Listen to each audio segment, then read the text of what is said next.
Okay, this is part 62 of Nos4a2. Logan Airport. Lou camaraderie cleared security and still had an hour to kill, so he hit Mickey D's in the food court. He told himself he would get the grilled chicken salad and a water, but the air was full of making odor of French fries, and when he got to the cash register, he heard himself telling the pimply kid he wanted 2 Big Macs, large fries, and an extra large vanilla milkshake. The same thing he'd been ordering since he was 13. While he was waiting, he looked to his right and saw a little boy, no more than 8, with dark eyes just like Wayne's, standing with his mother at the next register. The boy stared up at Lou's 2 chins and man tits, not with disgust but with a strange sorrow.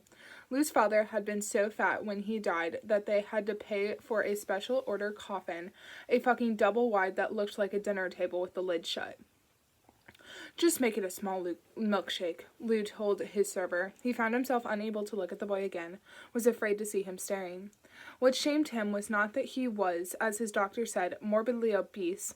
What a qualifier, morbidly, as if at a certain point being overweight were morally similar to necrophilia. What he hated, what made him feel squirmy and ill inside, was his own inability to change his habits. He genuinely could not say the things he needed to say, could not order the salad when he smelled French fries. The last year he had been with Vic, he knew she needed help, that she was drinking in secret, that she was answering imaginary phone calls. But he could not draw the line with her, could not make demands or issue ultimatums. And if she was blasted and wanted to screw him, he could not say he was worried about her. All he could do was clap his hands to her ass and bury his face in her naked breasts. He had been her accomplice right until the day she filled the oven with telephones and burned their house to the ground. He had done everything but light the match himself.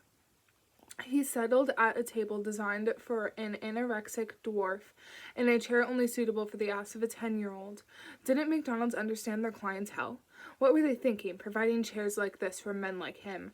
Pulled out his laptop and got on the free Wi-Fi. He checked his email and looked at cosplay honeys in Power Girl outfits.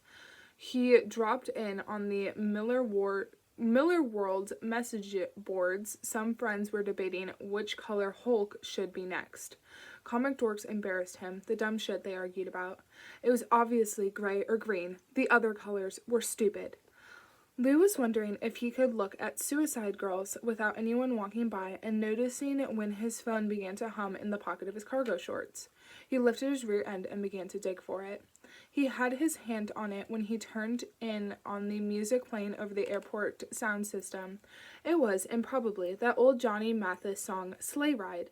Improbable because Boston was roughly as temperate as Venus on that particular afternoon in July. It made Lou sweat just looking outside. Not only that, the airport sound system had been rocking something else right until the moment the phone rang. Lady Gaga or Amanda Palmer or something. Some cute lunatic with a piano.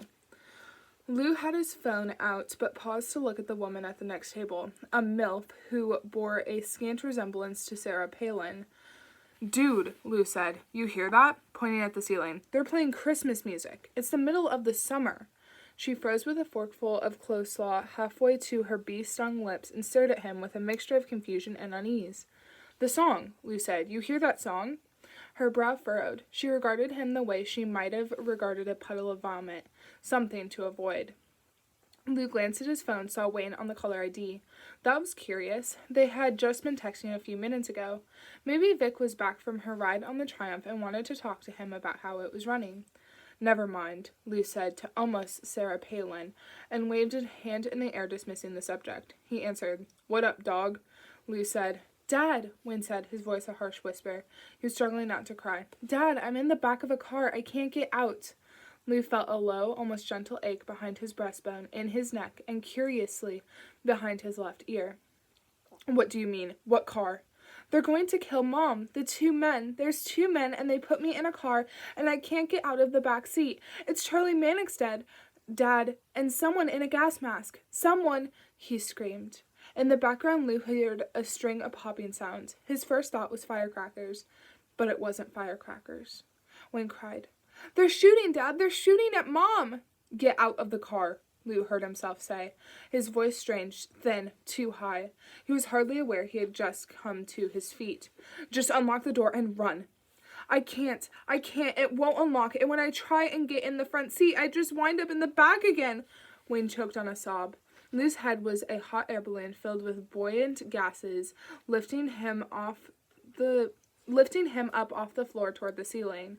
He was in danger of sailing right out of the real world. The door has to unlock. Look around, Wayne. I have to go. They're coming back. I'll call when I can. Don't call me. They might hear it. They might hear even if I turn it to mute. Wayne! Wayne! Lou screamed. There was a strange ringing in his ears. The phone went dead. Everyone in the food court was staring at him. No one was saying anything. A pair of security cops were approaching, one of them with his hand resting on the molded plastic grip of his .45.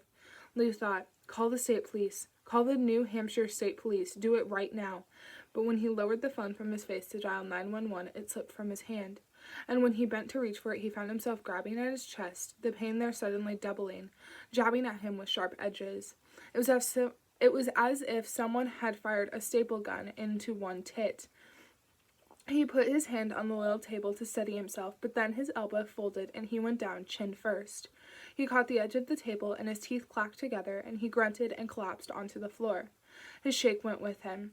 The wax cup exploded and he sprawled into a cold, sweet puddle of vanilla ice cream. He was only 36, way too young for a heart attack, even with his family history. He had known he would pay for not getting the salad.